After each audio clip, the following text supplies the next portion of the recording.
Hello, my name is Heavenclone and welcome to my Paragon middle lane tutorial. In this video, we'll be going over some tips and tricks to help you get started as the middleman of the team.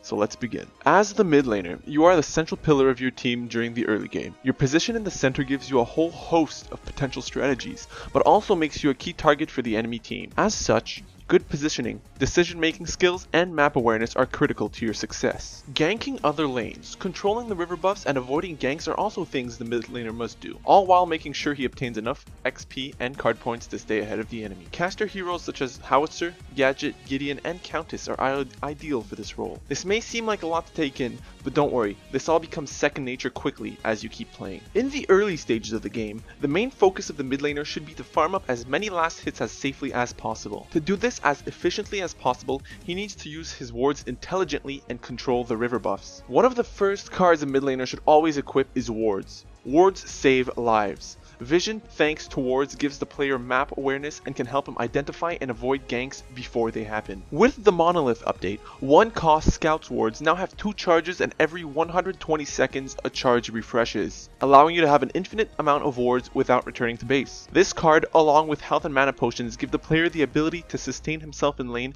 for prolonged periods of time. For the middle lane, great ward locations are both river entrances. Placing the wards in a way which allows you to have vision in several directions at once is optimal. Destroying enemy wards is also a good strategy to abide by in order to allow your team's jungler to gank your lane with greater chances of success.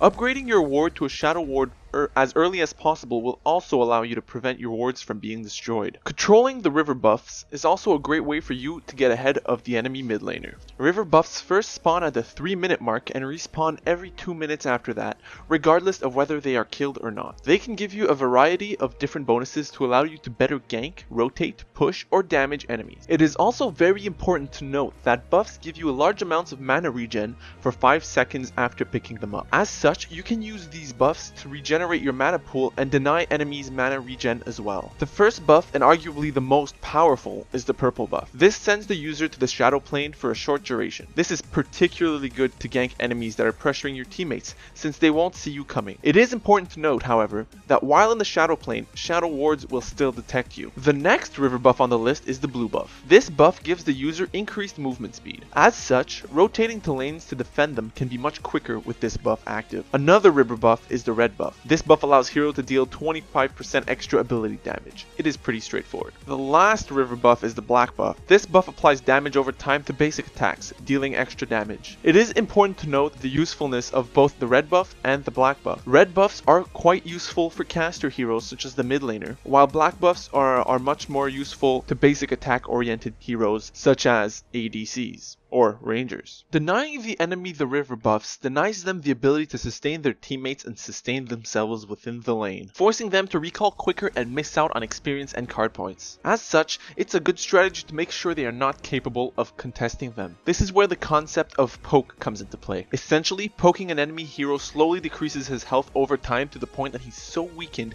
he's forced to retreat or allows you to kill him, earning you an extra card point to get ahead. To do this, you want to deal damage to him whenever you can without sacrificing last hits on minions, which are your main source of card points in the early game. This is where caster champions shine, with their long-range damage abilities like Howitzer's R2000 missile. Effectively poking the enemy hero while avoiding their poke can make the difference between winning and losing your lane. Also, a good strategy combining poking and river buffs is to heavily poke the enemy mid laner before a river buff spawns.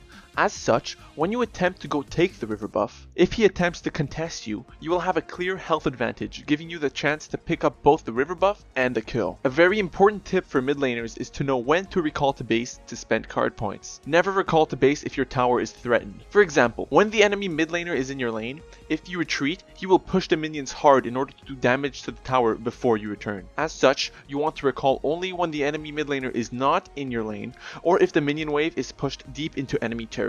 This tip also ties in with rotating to your teammates' lanes to gank.